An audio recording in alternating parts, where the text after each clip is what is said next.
So yun mga boss, update lang tayo dito sa Chromax Motors dahil next month ay puro releasing tayo. Yan, yan mga puro releasing yan dalawa, tsaka itong dalawa, puro releasing. Tapos ito ongoing pa tong project natin, Wrangler, Multicab, tsaka yung owner type jeep na yan, yung malaking gulong. Tapos yung double cab. So ngayon, natapos na yung ating engine swap sa Corando. Bali, test drive na lang tayo kanina. Tsaka hanggang next week, ayan, bago kunin ni client. Yung bumper, hindi ko pa nakakabit kasi kakapintura lang. Ayan, yung kinabit nating makina, ito yung kinuha natin sa Bulacan. Ayan, 4JB1 na turbo. Ayan po. Napakasarap gamitin mga boss, napakalambot ng manibela. Tsaka ang lakas umatak. Ayan, sigurando, finally. Rolling na. Tapos ito naman yung project nating Wrangler. Ayan. Ito yung isa nating project na Wrangler na Toyota na turbo din. Ayan. Puro turbo yung Wrangler natin. Ayan. Ito yung makina ng ating Wrangler. Yan po. So, sige, dito muna ulit tayo sa Corando. So, ang ginawa dito mga boss, dati ang Isuzu na C240. Ngayon, gusto ng ating client na medyo malaking makina. Kaya sinuggest ko 4JB1 kasi yun, malakas na makina yun, tsaka maraming pyesa. Yan. Tapos Isuzu. Maganda kasi Isuzu mga boss. Yan. Yung mga pinangkakarera kasi na pick up ay yun nga, Isuzu. Kaya nasuggest ko itong 4JB1. Yan. Tapos i-upgrade pa ni boss yan, lalagyan pa ng intercooler yan para maganda. Yan, kaya medyo maluwag dun sa may grill niya. Kasya pa siguro intercooler dyan. Ewan ko lang yung pipings kung paano. Yan, diskarte na ni boss yan. Pero di ko sure kung kakabitan niya or next year pa. Yan. Tapos nagpalit tayo dito ng molye. Yan, molye. Tsaka yung mga tie rod bar na stainless. Tsaka yung plate. Yung U-bolt, hindi na natin nakabit yung stainless na U-bolt kasi nga yung mga stainless na U-bolt natin ay loose thread mga boss. Kaya sinuggest ko ito ng bakal na lang. Okay naman yung bakal. Tsaka nung pinalitan natin ng molye, hindi na siya malikot. Hindi na siya na ganun-ganun.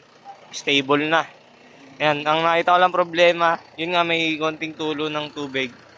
I-check ko na lang bukas. Tapos, konting alignment ng gulong. Ayan, kita nyo naman. Kulang sa align. Doon lang naman yan sa tie rod. Madali na yan.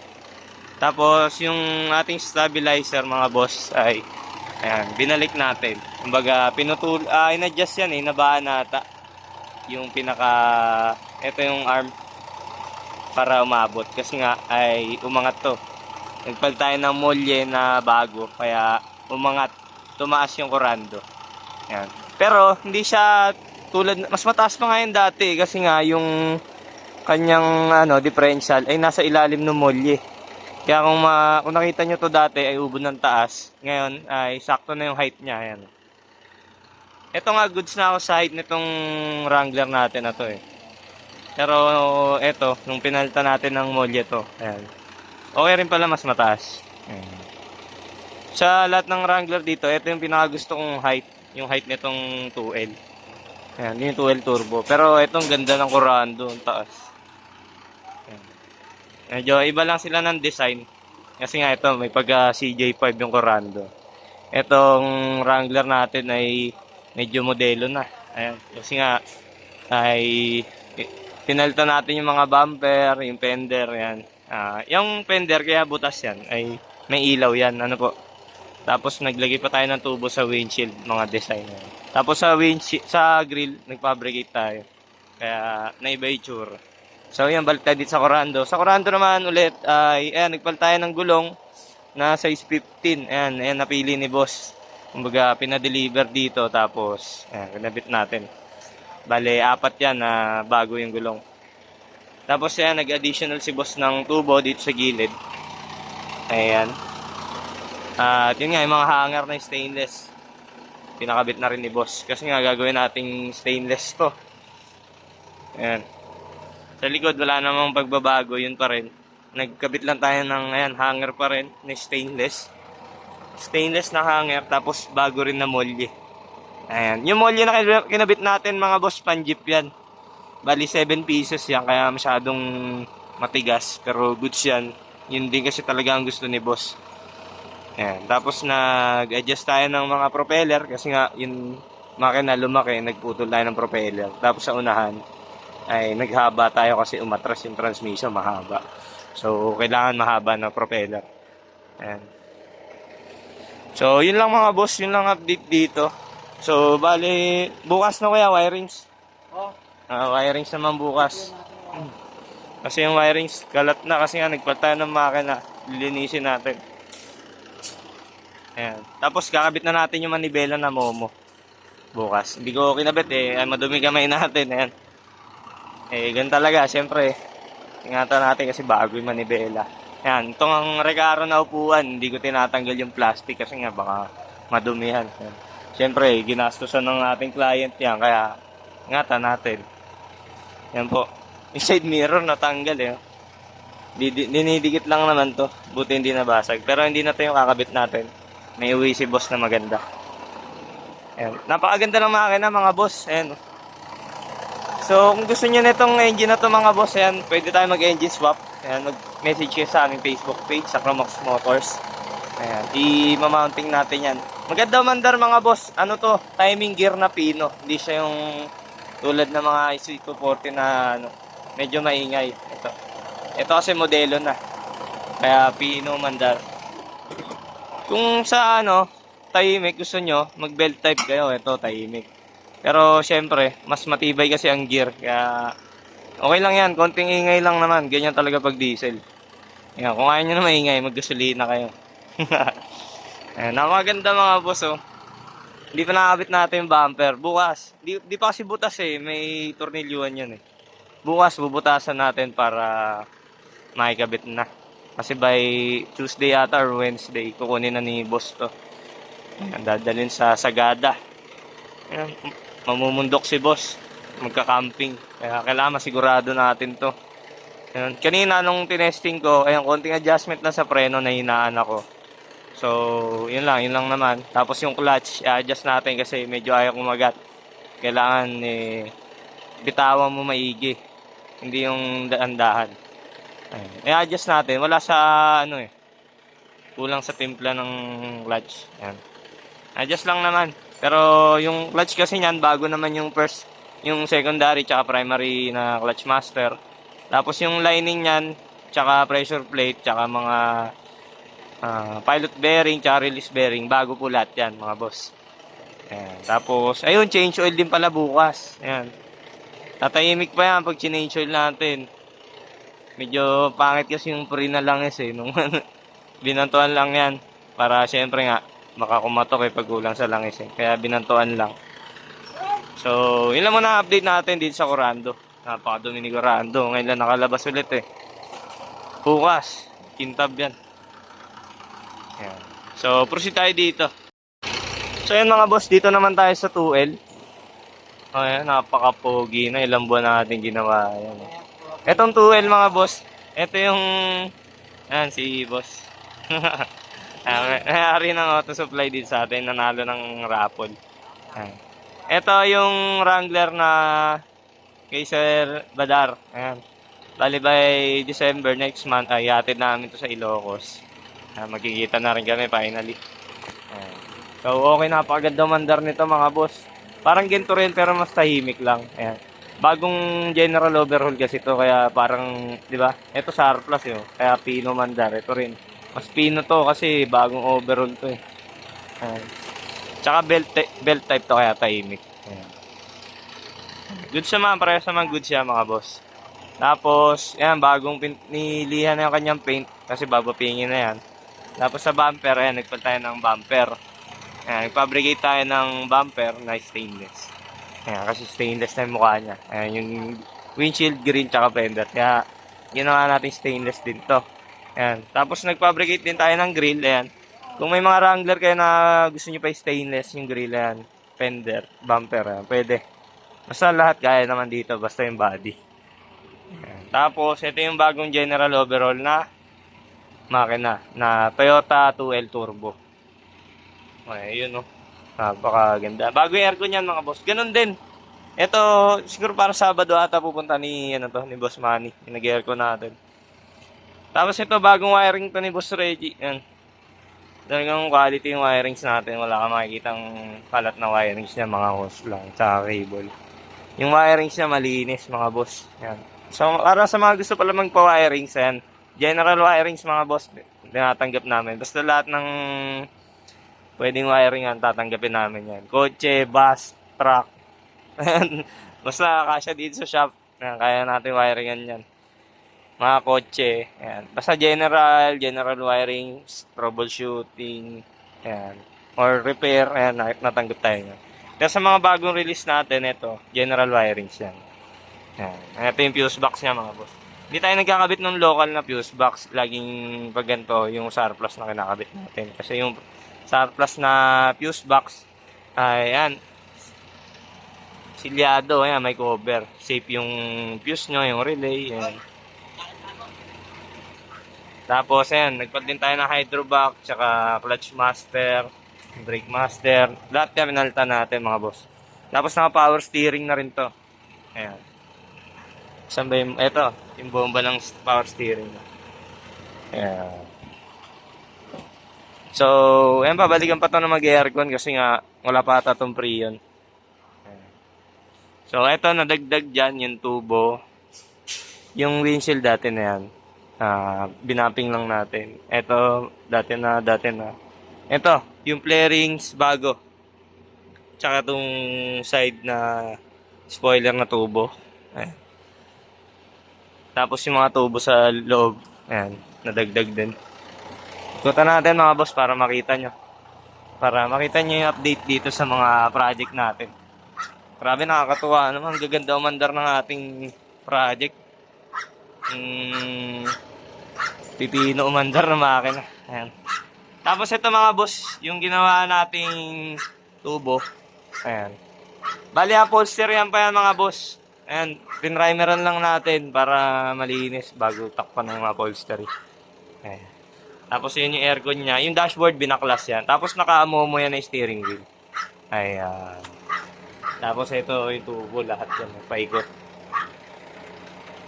So, update ko kayo mga boss kapag na-upholster yan. Ito, ano po. Tapos ayan, yun nga yung stainless na flarings. Tapos ito, galing Amerika to. Yung ating taillights. Ayan. Para sa mga gusto magpabuo ng Wrangler na ganito, yan, tumatanggap kami. Tapos pwedeng kayo na rin bumili ng mga ilaw. Ayan. Maraming ilaw yan mga boss, di pa tapos. Ayan, medyo mahal kasi yung mga ilaw niya mga boss, kaya di pa natin masyado pinagkakakabit. Kaya ayan. Yan lang muna yung taillight kasi nga winaring yan para ma-check. Ayan, pinagana. Tapos dito nilagay yung plaka kasi nga may gulong yan dito, hindi pwede dun. Dito. Tapos ito, padala rin ni boss to. Sa gas.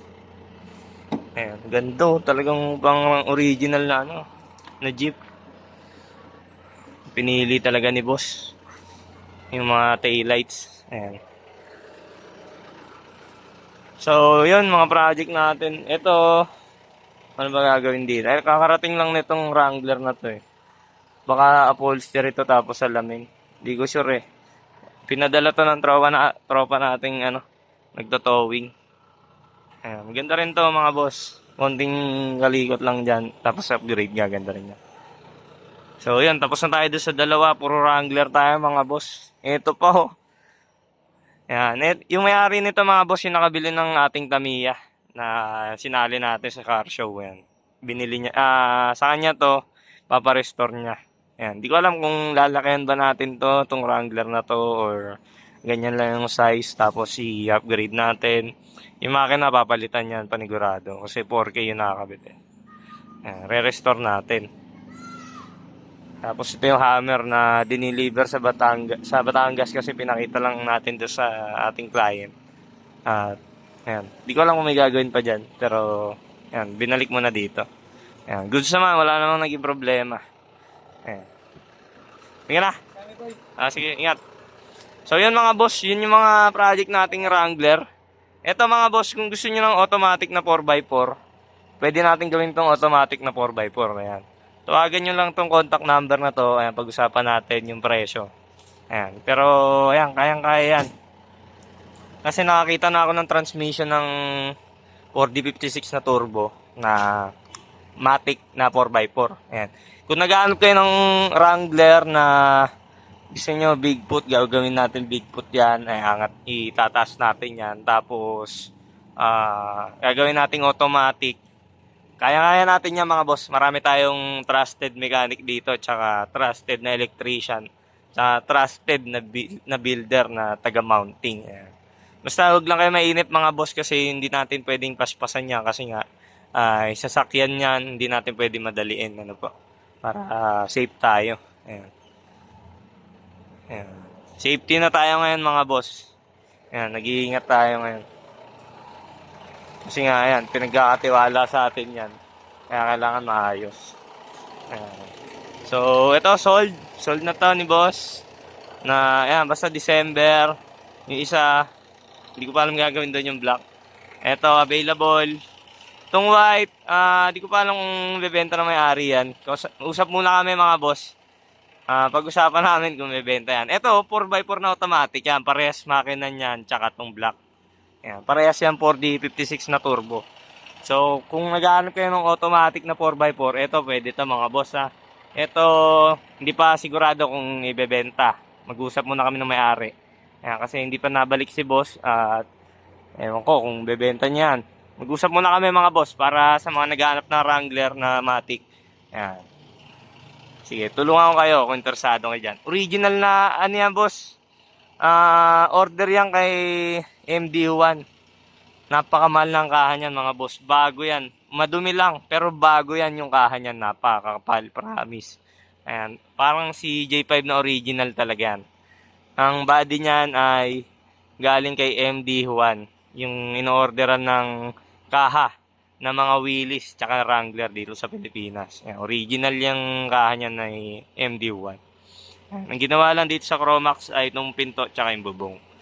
Ayan, pero original yung body niyan, pati pang ilalim mga boss. Original na Delica ang pang ilalim niyan na 4D56 turbo na automatic. Ayan, hindi pa siya available sa ngayon. Mag-usap muna kami ng may-ari. Ayan po, para malinaw. Ang pwede lang gawing automatic na 4x4, itong Wrangler na to. Ayan, maganda yan mga boss. Mahaba yan, tulad yan ito. Pwedeng yung itsura nito mangyari dito sa black or pag-usapan natin kung anong gusto nyong design. Napakadami natin Wrangler dito. 6. Meron pa dun, 7 pala. 7 Wrangler dito mga boss. Ayan. So, yun lang muna. Update natin iba mga boss kapag libre ulit tayo. Medyo nakapagod kasi puro finishing tayo ngayon. Ayan. Ito yung upuan ng kulay green. Ayan. Regaro. Tapos ito, bagong paint natin. Gagawa natin to ng before and after. Ayan. Napakaganda na. Ito yung Wrangler na dineliver sa atin na kulay brown, yung maliit. Ayan. Napakalaki na. Bigfoot yan mga boss. Ayan yung gulong. Ayan. Tapos ito pinalitan natin ng suspension. Kasi dating molyo yan. Tapos sa likod, nagpalit tayo ng dati ng lip spring. Yun pa rin yung dati. Tapos yung differential pinalitan natin ng Toyota. Kasi yung dati malaki. Mabagal daw. Ayan. Tingnan natin. Malaki pinagbago. Ayan. Ito, bago kahan yan mga boss. Ginawa natin yung kahan yan. Bubong, pinto, sidings, flarings. Tapos yung tubo. Tapos yung flooring, stainless. Ayan, na checkered. Tapos nagpalit tayo ng surplus na manibela. Para kumpleto yung kanyang mga switch. Ayan. So, yun ang update natin dito mga boss sa Wrangler. Yung iba update natin yan ha. Gawa natin separate vlog. More on Wrangler muna para hindi magulo yung vlog. Ayan, mga project nating OTJ. Ang dami. So, yun lang muna mga boss. Update natin dito sa mga project nating Wrangler. Ayan, test drive muna tayo mga boss. Malapit na i-release ng mga units natin. Ayan. So, yun lang mga boss. Maraming salamat sa panonood. Like, comment, share, and subscribe. And paklik na rin ang notification bell mga boss para updated kayo sa mga vlogs namin. Maraming salamat po.